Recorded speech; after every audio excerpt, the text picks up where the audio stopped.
ছাত্র জনতার আন্দোলনে গণহত্যা তদন্তে জাতিসংঘকে সহায়তা করা হবে জানালেন স্বরাষ্ট্র উপদেষ্টা।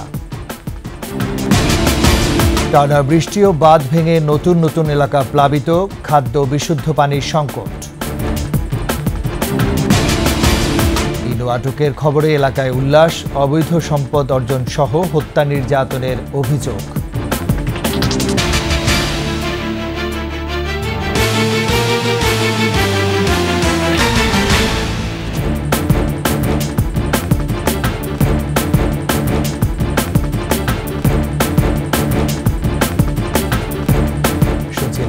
সিকিউরিটি ইসলামী ব্যাংক পিএলসি সংবাদ শিরোনাম। আমন্ত্রণ দুপুরের 21 সংবাদে আপনাদের সাথে আছে আমি রাজীব জামান। আর দর্শক, 21 টেলিভিশনের সংবাদ একই সাথে সরাসরি দেখতে পাবেন আমাদের ফেসবুক পেজ www.facebook.com/2124 অনলাইন। এছাড়া সাবস্ক্রাইব করতে পারেন www.youtube.com/21etv চ্যানেলে। ছাত্র জনতার অভ্যুত্থানে গণহত্যা তদন্ত কাজে জাতিসংঘকে সব ধরনের সহযোগিতা করবে বাংলাদেশ। জাতিসংঘের সত্য অনুসন্ধান দলের সাথে বৈঠক শেষে কথা বলেছেন স্বরাষ্ট্র কৃষি উপদেষ্টা জাহাঙ্গীর আলম চৌধুরী। সৌজন্য সাক্ষাতের সময় আমাদের এখানে প্রায় ৯,০০০-এর মতো চাইনিজ বিভিন্ন জায়গায় কাজ করে, তাদের সিকিউরিটির ব্যাপারে উনি আমাদের সাহায্য এবং সহযোগিতা চেয়েছে। আমরা বলেছি আমাদের পক্ষে যত ধরনের সাহায্য সহযোগিতা করা দরকার আমরা তা করব। আপনারা সবাই জানেন আমাদের অনেকগুলি ডিস্ট্রিক্ট বন্যায় ক্ষতিগ্রস্ত হয়েছে এবং এই ক্ষতিগ্রস্ত এলাকায় ওনারা আমাদের কি ধরনের সাহায্য সহযোগিতা করতে পারে এই জন্য তাদের কাছে আমরা অনুরোধ করেছি আপনারা যত ধরনের সাহায্য এবং সহযোগিতা করতে পারেন এই জন্য তাদের আমরা অনুরোধ করেছি। তারপরে আসছিলেন এই কি বলে মানবাধিকার কমিশন, তাদের এইটা ছিল একটা সৌজন্য সাক্ষাৎ, এটা পিওর একটা সৌজন্য সাক্ষাৎ এবং আমরা তাদের অ্যাসিওর করছি যে কোনো ব্যাপারে যে কোনো ধরনের সাহায্য সহযোগিতা দরকার আমরা তাদের সাহায্য সহযোগিতা করব এবং তাদের আমরা আরেকটা রিকোয়েস্ট করছি যেন ইউএন মিশনে আমাদের আরও এখনও আমরা কিন্তু অনেক বেশি, তারপরও আমাদের বেশি করে পুলিশ আর্মি এবং অন্যান্য বাহিনীর সদস্যরা যেতে পারে তাদের কাছে আমরা রিকোয়েস্ট করছি এবং তারা বলছে যে বাংলাদেশে যারা ইউএনএ কাজ করতেছে তারা খুবই ভালো কাজ করতেছে, তারা এদের খুবই প্রেস করছে এবং বলছে ভবিষ্যতে এই বাংলাদেশে সবসময় যেন এক নম্বরেই থাকতে পারে এই ব্যবস্থা তারা করবে। Thank you. বন্যার পানি কিছু জায়গায় নামতে শুরু করলেও এখনও পানিবন্দী কয়েক লাখ মানুষ। টানা বৃষ্টি ও বাঁধ ভেঙে যাওয়ায় প্লাবিত হচ্ছে নতুন নতুন এলাকা। উদ্ধার কাজের পাশাপাশি ত্রাণ বিতরণ করছেন সেনা, নৌ, বিজিবি, বিমান, কোস্টগার্ড সহ অসংখ্য স্বেচ্ছাসেবী সংগঠন। তবে রয়ে গেছে খাদ্য বিশুদ্ধ পানির সংকট। প্রতিনিধিদের তথ্যচিত্রে ডেস্ক রিপোর্ট। মৌলভীবাজারে বন্যা পরিস্থিতি উন্নতির দিকে। জুড়ি নদী ছাড়া জেলার সবকটি নদীর পানি বিপদসীমার নিচে। ভবানীপুর এলাকায় জুড়ি নদীর পানি বিপদসীমার 154 সেন্টিমিটার উপর দিয়ে প্রবাহিত হচ্ছে। ভারী বর্ষণে বাগেরহাট শহরের বেশিরভাগ এলাকা তলিয়ে গেছে। পানিবন্দী অসংখ্য মানুষ। জলাবদ্ধতায় বেড়েছে দুর্ভোগ। বাগেরহাট সদর, রামপাল, মোরেলগঞ্জ, শরণখোলা, মোংলা ও কচুয়ার নিম্নাঞ্চল প্লাবিত হয়েছে। ভেসে গেছে অসংখ্য পুকুর ও মাছের ঘের। পানি উঠে গেছে, রাঁধতে পারি না, খাইতে পারি না, ঘর বাড়ি তলায় গেছে, তাই চলাফেরার কোনো কায়দা নাই, রাত্রে ঘুম পড়া যাচ্ছে না। বর্ষা হলে আমাদের এখানে পানিতে ডুবে যায়, তলায় যায়, আমরা খুব খাবার অবস্থায় থাকি। গাড়ি চালানো যায় না, মোটরে পানি ঢুকে যায়, গাড়ি উল্টে পড়ে যায়। লক্ষ্মীপুরে টানা বৃষ্টি ও বন্যায় প্রায় 8 লাখ মানুষ পানিবন্দী রয়েছে। লক্ষাধিক মানুষের চুলায় জ্বলছে না আগুন। দেখা দিয়েছে বিশুদ্ধ পানির সংকট। আশ্রয় কেন্দ্রে ঠাঁই নিয়েছেন কয়েক হাজার মানুষ। একলা বাড়ির মধ্যে আমরা 4-5 ঘেরি, সবাই পানির তলে। এখন থাকার মতন কোনো অবস্থায় নাই। হাঁস মুরগি লয়, বাচ্চা কাচ্চা লয়, অবস্থা খারাপ। লোকজন আছে, আশ্রয় কেন্দ্র আছে, বাড়ি থেকেও আসে। ফেনীতে আক্রান্ত 8 লাখ মানুষ। ইতোমধ্যে 1,50,000 মানুষকে নিরাপদ আশ্রয় নেওয়া হয়েছে। আটকা পড়া মানুষদের উদ্ধারের পাশাপাশি ত্রাণ বিতরণ করছেন সেনা, নৌ, বিজিবি, বিমান ও কোস্টগার্ড সহ স্বেচ্ছাসেবীরা। দুর্যোগ ব্যবস্থাপনা ও মন্ত্রণালয় থেকে নগদ 40 লাখ টাকা ও 2000 মেট্রিক টন চাল বরাদ্দ দেওয়া হয়েছে। ফেনীর ফুলগাজী পরশুরামে বন্যার পানি কমতে শুরু করলেও এখনো পানিবন্দী ছাগলনাইয়া ও সদর উপজেলার মানুষ। পরিস্থিতির অবনতি হয়েছে সোনাগাজী ও দাগনভূঞায়। আমার বাড়ি এখনো টিনের চালা পর্যন্ত, রেজিং পর্যন্ত আমার পানির নিচে, কিন্তু আমি কোনো সহযোগিতা হয় না, কিন্তু আমি অনেক মানুষকে উদ্ধার করি, আমি উপরে নিয়ে আসছি। নোয়াখালীর ৮ উপজেলায় কয়েক লাখ মানুষ পানিবন্দী। এর মধ্যে আশ্রয় কেন্দ্রে উঠেছেন 1,82,000 মানুষ। অতিরিক্ত পানির চাপে ভেঙে গেছে কোম্পানিগঞ্জে মুছাপুর ক্লোজার গেট। দেখা দিয়েছে শুকনো খাদ্য ও বিশুদ্ধ পানির সংকট। এদিকে গত 3 দিনে সাপে কেটেছে 63 জনকে। ডায়রিয়া আক্রান্ত হয়ে হাসপাতালে ভর্তি 118 জন। 3 দিন ধরে এখানে পড়ে আছি, বাড়িতে একটা পানি, এরপরে কোনো সহায়তা পাইতেছি না। আমার গরু ছাগল সব ডুবি শেষ, আমার গরম হয়ে গেছে। ভারী বৃষ্টিতে স্থবির হয়ে পড়েছে সুন্দরবন সংলগ্ন মোংলা উপকূলের জনজীবন। সমুদ্র বন্দরে জারি করা হয়েছে 3 নম্বর স্থানীয় সতর্ক সংকেত। মোংলা বন্দরে অবস্থান করা 8টি পণ্যবাহী জাহাজের মধ্যে 2টি জাহাজে পণ্য খালাস বন্ধ রয়েছে। এদিকে রাজশাহীতে অপরিবর্তিত রয়েছে বন্যা পরিস্থিতি। মহিমা পলি, ডেস্ক রিপোর্ট, 21 টেলিভিশন। 14 দলের অন্যতম শরিক জাসদ সভাপতি ও সাবেক মন্ত্রী হাসানুল হক ইনুকে আদালতে তোলা হবে আজ। সোমবার রাজধানীর নিউ মার্কেট থানায় হত্যা মামলায় ইনুকে গ্রেফতার করে ঢাকা মহানগর গোয়েন্দা পুলিশ। রাজধানীর উত্তরের একটি বাসা থেকে আটকের পর মিন্টু রোডে গোয়েন্দা পুলিশের কার্যালয়ে নেওয়া হয় তাকে। ইনুর বিরুদ্ধে ঘুষ, দুর্নীতির পাশাপাশি তথ্য সন্ত্রাসের অভিযোগ রয়েছে।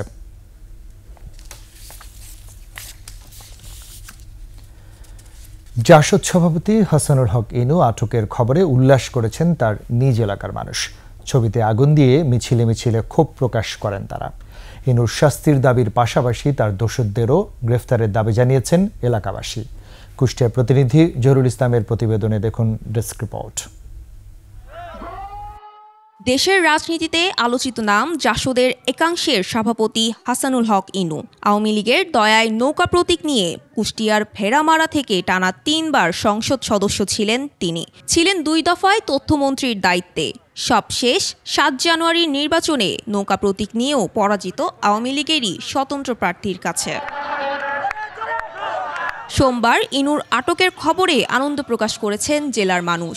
সন্ধ্যায় মিছিল করে মানুষ আগুন দিতে থাকে ইনুর ছবিতে। এলাকাবাসী বলছে, এমপি মন্ত্রী হয়েও এলাকায় কোনো কাজ করেননি ইনু। জড়িত ছিলেন কেবল খুন খারাপির সঙ্গে। তার অত্যাচারে সব সময় ভীতু সন্ত্রস্ত থাকতেন সাধারণ মানুষ। তার কৃতিকর্মের ফল এইগুলা। আমাদের 15 বছরের শাসনামলে উনি উন্নয়নের নামে বলতে কিছুই করেনি। সাধারণ জনগণের কোনো উন্নয়ন আসেনি। 15 বছরে ইনুর ডান হাত হিসেবে বিভিন্ন ধরনের অপকর্ম করে গেছেন জেলা জাসদ সভাপতি আব্দুল আলিম স্বপন ও তার ভাই চাঁদগ্রাম ইউপি চেয়ারম্যান তপন। তাদেরও বিচার চান স্থানীয়রা। এই হাসানুল হক ইনুর গণবাহিনী এবং মানুষের পর অত্যাচার করেছে। এই দলের গরমে এবং দলের প্রভাব খাটা বহুত টাকার মালিক। এই টাকা কোথায় থেকে আসলো? এই টাকা তাদের কোনো বাইরের কোনো ইনকাম সোর্স নেই, তাদের কোনো বাইরে কোনো ছেলে বিদেশে নাই, তারা কোনো চাকরি বাকরি করে না, তারা কোনো ব্যবসা বাণিজ্য করে না। বিএনপি নেতারা বলছেন, হাসানুল হক ইনু পতিত স্বৈরাচার হাসিনার প্রধান দোসর। তার বিরুদ্ধে অবৈধ সম্পদ অর্জন সহ নানা অভিযোগ আছে। সব অভিযোগের তদন্ত করে দৃষ্টান্তমূলক শাস্তির দাবি তাদেরও। আমরা আশা করব অন্তর্বর্তীকালীন সরকার অবিলম্বে তাকে দৃষ্টান্তমূলক শাস্তির ব্যবস্থা করে ভেড়ামারার মানুষের আশা আকাঙ্ক্ষাকে পূরণ করবে। লুটপাট করে, গরিবের হক মেরে ও স্কুল কলেজের টাকা আত্মসাৎ করে বিপুল সম্পদে মালিক হয়েছেন Inu. Mahiya Rahman, desk report, 21 television. Sheikh হাসিনার বিশেষ সহকারী আব্দুস সোবান গোলাপ একজন ভাড়াটে দখলদার। হাসিনার আরেক অলিগার্ক এসালম গ্রুপের প্রধান সাইফুল আলম মাসুদের ভাড়াটে হিসেবে 21 টেলিভিশন সহ শতাধিক প্রতিষ্ঠান দখল করেন। যুক্তরাষ্ট্রের নাগরিকত্ব ত্যাগ না করেই ভোটারবিহীন একাদশ জাতীয় সংসদ নির্বাচনে মাদারীপুর 3 আসন থেকে সংসদ সদস্য হন গোলাপ। নিউ ইয়র্কে একসময় ট্যাক্সি চালানো গোলাপ এখন হাজার হাজার কোটি টাকার মালিক। স্বীকৃতিবিহীন আমেরিকান ওয়ার্ল্ড ইউনিভার্সিটি থেকে ডক্টরেট ডিগ্রি নেওয়া গোলাপের আদ্যপান্ত কালকিনি উপজেলার প্রতিনিধি রকিবুজ্জামানকে সাথে নিয়ে জানাচ্ছেন মানিক শিকদার। একুশে টেলিভিশন, ইসলামী ব্যাংকের মতো শীর্ষ ব্যাংক সহ শতাধিক প্রতিষ্ঠান দখলে এস আলম গ্রুপের প্রধান সাইফুল আলম মাসুদের ভাড়াটে হিসেবে কাজ করেছেন শেখ হাসিনার বিশেষ সহকারী আব্দুস সোবহান গোলাপ। নাসা গ্রুপের চেয়ারম্যান নজরুল ইসলাম মজুমদার, পদ্মা ব্যাংক সহ একাধিক আর্থিক প্রতিষ্ঠানের দখলদার চৌধুরী নাফিস শরাফতের মতো অলিগার্কদের পৃষ্ঠপোষক ছিলেন এই গোলাপ। টাকা বানানোর মেশিন নামে পরিচিত এই অলিগার্কদের দিয়ে শেখ হাসিনার পক্ষে প্রোপাগান্ডা চালাতেন তিনি। ক্ষমতাচ্যুত প্রধানমন্ত্রী শেখ হাসিনার হয়ে অলিগার্কদের সাথে যোগাযোগ রাখতেন তিনি। যুক্তরাষ্ট্রের নিউ ইয়র্কে ট্যাক্সি চালাতেন এক সময়, pizza delivery, grocery shop, pharmacy স্টোরেও কাজ করেছেন। তারপর হঠাৎ করেই হাজার হাজার কোটি টাকার মালিক বনে যান আব্দুস সোবহান গোলাপ। উনি ট্যাক্সি চালিয়ে রাতারাতি এত পাহাড় সম্পদের মালিক কিভাবে হলো? এর সুষ্ঠু বিচার এই এলাকার, এই দেশের জনগণ চায়। অনুসন্ধানী সাংবাদিকদের বৈশ্বিক network organisation crime and corruption reporting project OCCRPর তথ্য অনুযায়ী যুক্তরাষ্ট্রের নাগরিকত্ব ত্যাগ না করেই 2018 সালের 30 ডিসেম্বর অনুষ্ঠিত ভোটারবিহীন একাদশ জাতীয় সংসদ নির্বাচনে অংশ নেন গোলাপ। মাদারীপুর 3 আসন থেকে নির্বাচিত ঘোষণা করা হয় তাকে। নির্বাচিত হওয়ার 8 মাস পর 2019 সালে 15 আগস্ট মার্কিন নাগরিকত্ব ত্যাগ করেন তিনি। তবে ভোটারবিহীন দ্বাদশ জাতীয় সংসদ নির্বাচনে স্বতন্ত্র প্রার্থী তাহমিনা বেগমের কাছে পরাজিত হন। তাৎপর্য জড়িত 2014 থেকে 2018 সালের মধ্যে নিউ ইয়র্কে 8টি বাড়ি ও ফ্ল্যাটের মালিক হন আব্দুস সোবহান গোলাপ। আর সংসদ সদস্য হওয়ার পর 2019 সালে নিউ ইয়র্কে আরও একটি বাড়ি কেনেন তিনি। এসব সম্পদের মূল্য 40 লাখ মার্কিন ডলার বা 46 কোটি 80 লাখ টাকা। সে এই হাজার হাজার কোটি টাকার মালিক কিভাবে হয়েছে, এই সরকারের কাছে আবেদন তা যাচাই বাছাই করে তার দৃষ্টান্তমূলক শাস্তি দেওয়া হোক। নরওয়ে, কানাডা ও সংযুক্ত আরব আমিরাতেও গোলাপের হাজার হাজার কোটি টাকার সম্পদ আছে বলে দুর্নীতি দমন কমিশনের কাছে তথ্য আছে। রোববার রাজধানীর পশ্চিম রাখালপাড়ায় এক বাসা থেকে গ্রেফতার হওয়া আব্দুস সোবহান গোলাপ নিজ এলাকাতেই ত্রাসের রাজত্ব কায়েম করে অনেককেই উচ্ছেদ করেছেন, সম্পদ বাড়িয়েছেন। কালকিনিবাসী তার বিগত 5 বছরের নিবিড় নির্যাতনে দিশাহারা হয়ে গেছে, কে ঘরে ঘুমাইতে পারে নাই, আতঙ্কিত থাকছে। অনেকে জোরজবস্ত করিয়া জায়গা দখল করিয়া এই সব সে দখল করিয়া এবারে এত টাকার মালিক হয়েছে। শুধু একটাই আমার দাবি যে এই সরকার যেন এই স্বৈরাচারী যত অল্লি পল্লি শেকড় বাকড় যা আছে সমস্ত খুঁজা এদের আইনের আওতায় আনে। গোলাপার তো ভালো আছে কেন, এখানে লুক কাদা নিব তারে হেল্পার করবো। নিজ দল আওয়ামী লীগেও জনপ্রিয়তা ছিল না তার। অত্র এলাকার কিছু মুক্তিযোদ্ধা তার পক্ষে মুক্তিযোদ্ধা বলে দাবি করে, যার পরিপ্রেক্ষিতে সে মুক্তিযোদ্ধা 2017 সালে প্রমাণিত হয়। এখন তার জানতে পারলাম যে যারা সাক্ষী দিয়েছেন তারা এখন মুক্তিযোদ্ধা অস্বীকার করছেন। পুলিশের ভোটে সে প্রথম নির্বাচিত হয়, সে হয়ে সর্বপ্রথম আমাকে বাড়ির থেকে ধরে আয় না, তার বাড়িতে টর্চার সেল বানাইছে, সেই টর্চার সেলে আমাকে সারা রাত্র সেখানে নির্যাতন করছে। গোলাপের স্ত্রী গুলশান আরার নামেও যুক্তরাষ্ট্র, কানাডা ও সংযুক্ত আরব আমিরাতে আছে শত শত কোটি টাকার সম্পদ। শেখ হাসিনা যুক্তরাষ্ট্র সফরে গেলে তার লাগেজ টানা গোলাপ ও তার পরিবারের সদস্যদের নামে দেশে বিদেশে থাকা অবৈধ সম্পদ ফিরিয়ে আনা জরুরি বলে মনে করছেন বিভিন্ন শ্রেণী পেশার মানুষ। এখন আমরা চাই তার উপযুক্ত বিচার করুক সরকার। মানিক শিকদার, 21 টেলিভিশন, ঢাকা। নিচ্ছি সংবাদ বিরতি। যখন ফিরছি তখন অন্যান্য খবরের সঙ্গে আরো থাকবে মোদি বাইডেনের ফোন আলাপ, সংখ্যালঘুদের নিরাপত্তা নিশ্চিত করার উপর গুরুত্ব আরোপ।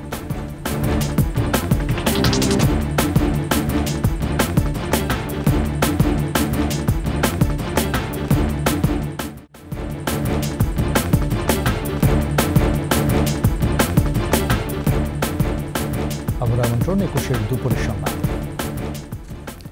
এবারে আন্তর্জাতিক খবর।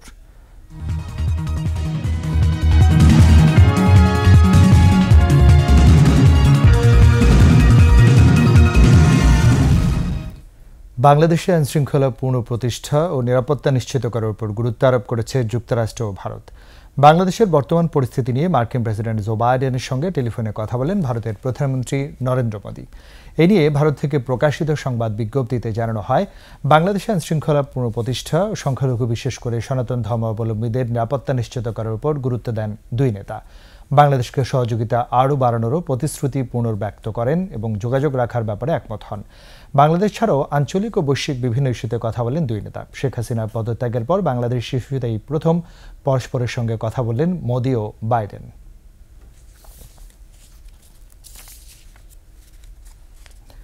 শেষ করছি দুপুরের 21 সংবাদ। যাবার আগে ফার্স্ট সিকিউরিটি ইসলামী ব্যাংক পিএলসির সংবাদ শিরোনামগুলো জানাচ্ছি আরও একবার। ছাত্র জনতার অভ্যুত্থানে গণহত্যা তদন্তে জাতিসংঘকে সহায়তা করা হবে, জানালেন স্বরাষ্ট্র উপদেষ্টা। টানা বৃষ্টি ও বাঁধ ভেঙে নতুন নতুন এলাকা প্লাবিত, খাদ্য বিশুদ্ধ পানির সংকট। আটকের খবরে এলাকায় উল্লাস, অবৈধ সম্পদ অর্জন সহ হত্যা নির্যাতনের অভিযোগ।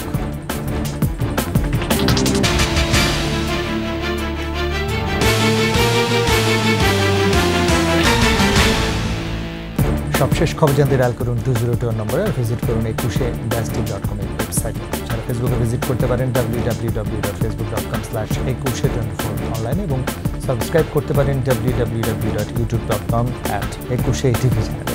এতক্ষণ সঙ্গে থাকার জন্য ধন্যবাদ। পরবর্তী সংবাদ দুপুর 2:55 দেখার আমন্ত্রণ রইল। একুশের সাথেই থাকুন।